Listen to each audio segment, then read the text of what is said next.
ये कहा कि समस्या लेकर कोई आता नहीं। मैं तो वहाँ लाइव पर संसार देख रहे हो, मैं समस्या लेकर ही तो आया था। शायद समस्या थी क्या?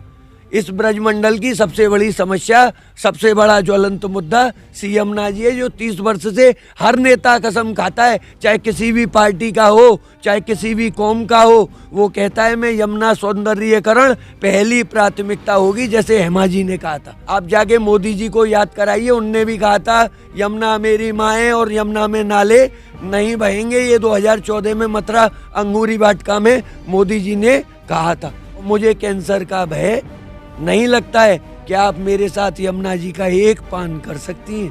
तो मुझे खींच के ले जाया जा रहा था और मैं उनसे कह रहा था मेरा कोई अपराध है, मैं अपनी सांसद साहिबा से प्रश्न नहीं कर सकता हूँ क्या? मंडल से यूँ कहा था कि हम मोदी जी के घर पे जाके आत्मदाह कर देंगे। ये एक यमुना भक्त मेरे साथ में है, जिनका कि प्रकरण काफ़ी चर्चा में रहा है। इनकी कुछ वीडियो भी वायरल हुई हैं। कुछ बात ये हेमा मालिनी जी तक लेकर पहुंचे थे, जो कि हमारी मथुरा की सांसद महोदय हैं। तो मैं जानना चाहूँगा कि क्या विषय था और उन्होंने क्या बात की यमुना जी को लेकर हेमा मालिनी जी से। क्या कहना चाहेंगे उस दिन के विषय पर आप, और क्या बात हुई आपकी यमुना जी से? देखिए, कुछ भी नहीं हुआ। बात सिर्फ इतनी थी कि देखिए, जब वो प्रथम बार आई थी, आप सब मीडिया वाले जानते हैं कि जब हेमा मालिनी जी प्रथम बार आई थी और द्वारकाधीश पे, और उनकी सिक्योरिटी भी उनको व्यवस्था नहीं दे पा रही थी, उस समय हम यमुना भक्तों की एक उम्मीद थी हेमा मालिनी, क्योंकि वो पर्चा भरने जा रही थी उस दिन सांसदी का, पहली बार। 9 बरस लगभग हो गए इस बात को। तो उस दिन जब वो पर्चा भरने गई थी, तो हमने विश्राम घाट पे, हम जैसे भक्त यमुना जी के कहते हैं सर्वेंट, दास लोगों ने उनको पूरी सुरक्षा दी थी और उनसे उम्मीद की थी।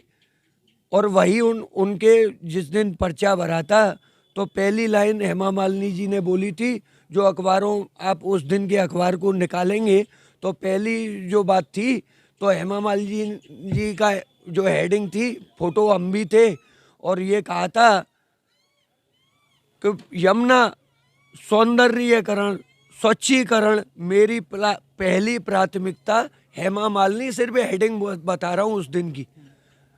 तो हमको उम्मीद थी और वो सांसद बनी हमारी। दोबारा में भी पूजन, पहले 5 साल कार्यकाल में हमको जो उम्मीदें थी वो पूरी नहीं हुई। वो दोबारा उनको ही टिकट मिली और पूजन करने विश्राम घाट आई। तो बात यही मैंने उनको याद कराई थी। जब मैं विश्राम घाट पहुंचा था तो कुछ नहीं किया था मैंने, जय हो श्री यमुना मैया की 3 बार, लगभग 4 बार बोला। तब तक मुझे पुलिस वगैरह ने मुझे जाने क्यों पकड़ लिया, और मैं उनसे पूछ रहा था, मैं कुछ बोल थोड़ी, यही तो बोल रहा हूँ कि जय हो श्री यमुना मैया की, क्योंकि इसमें छुपा हुआ एक संदेश है। जय हो इस कृष्ण प्रिया की, मतलब कि यमुना जी जो कि विलीन होती जा रही हैं, कहें कल नाशनी, यमुना जी कलयुग में नाश करती है, और कलयुग में यमुना जी को आप मिटा रहे हो। कहते हैं कि करोड़ों अनुयायी हैं इस यमुना जी के। और ये दास कहता रहता है ब्रज में पूरे में कि लाखन ब्रजवासी भैया और सबकी जमुना मैया। तो मुझे पता है कि यमुना जी के इतने वो कि मैं आंदोलन 5-5 लाख आदमी, हम दिल्ली आंदोलन 5-6 आंदोलन जा चुके हैं, और वहाँ हम देखते थे कि यमुना जी के लिए यंग कुछ भी करने को तैयार था। आपको एक बहुत बड़ा रहस्य बताता हूँ कि 2015 में जिस दिन रविशंकर प्रसाद ने जंतर मंतर पे समझौता किया था, अगर उस दिन वो समझौता नहीं होता तो क्षमा चाहूँगा, कहूँ नहीं, ऐसे अगर उस दिन वो रविशंकर प्रसाद जी को नहीं भेजते यहाँ तक, वो हमारा आंदोलन, क्योंकि कांग्रेस गवर्नमेंट में हमारे उस आंदोलन को वरीयता नहीं दी गई थी, और सिर्फ कहते हैं लॉलीपॉप झुंझुना के द्वारा हमको बॉर्डर से ही लौटा दिया। लेकिन 2015 में मोदी जी ने हमारी बात को स्वीकार किया और ये कहा था कि 2 महीने के अंदर एक समान अंतर नाले का कार्य प्रारंभ होगा और यमुना में नाला नहीं बहेगा, ये शर्त थी। रविशंकर प्रसाद कानून मंत्री ने हमको ये लिख के दिया था यमुना भक्तों को। इसलिए उस दिन ये घटना होने से बच गई और हमारे वो युवा हैं, लेकिन वो आज बड़े हो गए होंगे। उस दिन जो वाकया हुआ, उस दिन जो आपने बात रखी थी, तो क्या उन्होंने आपकी पूरी बात सुनी और क्या आपको जो है उन्होंने कोई संतुष्टिजनक उत्तर? बस जब बात ये है ना, जब उन्होंने मेरी पूरी बात सुनी ही नहीं, आप लाइव पर देख लेना, बहुत वीडियो आपकी मीडिया वालों के पास में है। जो मेरा फ़ोन उस दिन चालू नहीं था, मेरे हाथ में था, और मैं सिर्फ उनसे जब वो उनको ये मेरा जय हो यमुना मैया जोर से लगा, तो उनने कही धीरे बोलो, जो वहाँ मौजूद थे और भी। तो मैंने हाथ जोड़ के उनसे बहुत धीमी आवाज़ में कहा था, मैडम जी, मैंने आपको दोनों बार यमुना जी का पूजन कराया था, और आपने दूसरी बार में मुझसे कहा था कि 5,500 करोड़ के कार्य मैंने तेरी यमुना जी के लिए शुरू करा दिए हैं। और मैंने आपसे कहा था, मुझे पता है श्रीकांत शर्मा जी बाजू में खड़े हैं, इनने उद्घाटन उस कार्य का कर दिया है। उस बात को भी आज 4 वर्ष हो गए हैं, और यमुना में नाला आज भी क्यों बह रहा है? क्योंकि बात समस्या ये थी कि उस दिन भी नाला, क्योंकि मैं 24 घंटे इस कुछ नहीं करता हूँ, ये निगरानी करता हूँ कि किस समय पे वो नाला बहता है, मुझ पे वो खबर मेरी यमुना जी मुझे देती है।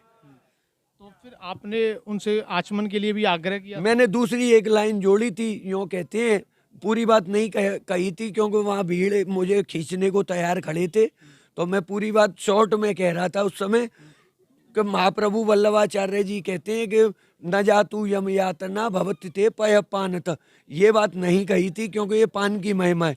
तो मैंने सिर्फ ये कहा था कि यमुना जी के पान की बहुत बड़ी महिमा है, और मैं इस यमुना जी का नित्य, पूरी बात नहीं कही कि हजारों पान करता हूँ नित्य, और मुझे कैंसर का भय नहीं लगता है। क्या आप मेरे साथ यमुना जी का एक पान कर सकती हैं? बस इतना कहना था। और मुझे पीछे खींचने वालों ने, आपके पास में आगे की घटना, क्योंकि उस शॉर्ट में दिखाई है, उस वीडियो में घटना ये थी कि मुझे खींच के ले जाया जा रहा था, और मैं उनसे कह रहा था मेरा कोई अपराध है, मैं अपनी सांसद साहिबा से प्रश्न नहीं कर सकता हूँ क्या? अगर वो मेरी पूरी बात सुनती तो मैं उनसे यही कहता कि वो सकारात्मक कार्य नहीं हुए।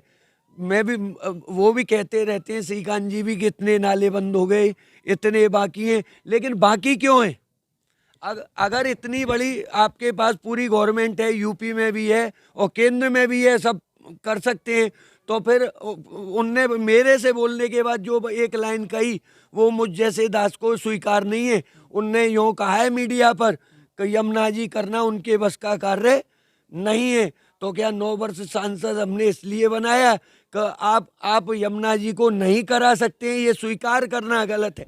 आप उसके लिए अभी 1 वर्ष है, आप जाके मोदी जी को याद कराइए, उनने भी कहा था यमुना मेरी माँ है और यमुना में नाले नहीं बहेंगे। ये 2014 में मथुरा अंगूरी वाटिका में मोदी जी ने कहा था। तो देखिए, और बाद में दूसरी बात उनने क्या कही कि कोई मेरे पास आके मथुरा की समस्या बताता नहीं है। और आप सब देखते हैं, उनके कभी भी वो आती हैं तो उनके आजू बाजू बहुत नेताओं के फोटो रोज व्हाट्सएप और उस पर घूमते हैं, हजारों लाइक वाले नेता लोग हैं उनके फोटो घूमते हैं। तो क्या उनके पास समस्याएं ये नेता लोग नहीं बोलते? चलो, उनने ये कहा कि समस्या लेकर कोई आता नहीं। मैं तो वहाँ लाइव पर संसार देख रहे हो, मैं समस्या लेकर ही तो आया था। बताइए मैंने क्या कहा कि हजारों करोड़ लग गए और यमुना जी का कोई भी कार्य, आज भी नाला बह रहा है। शायद समस्या थी क्या?